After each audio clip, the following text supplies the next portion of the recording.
மிளகாத்தூள் 2 ஸ்பூனு, மஞ்சத்தூள் 1/2 spoon, garam masala 1/2 spoon, மல்லித்தூள் 1/2 ஸ்பூன்.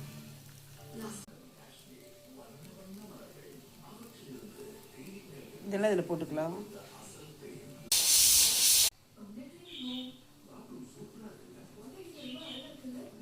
அரிசி மாவு கொஞ்சம், கடலை மாவு கொஞ்சம்,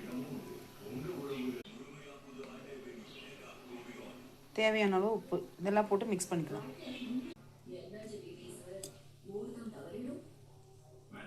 நிறைய தண்ணி தெளிக்கக்கூடாது, லைட்டாக தெளித்து பிசைஞ்சுக்கலாம்.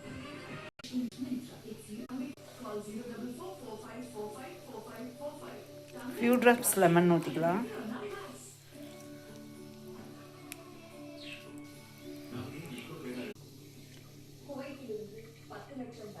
இந்த மாதிரி பரட்டி வச்சாச்சு. இப்போ ஆயிலில் போட்டு பொரிச்சு எடுத்துக்கலாம்.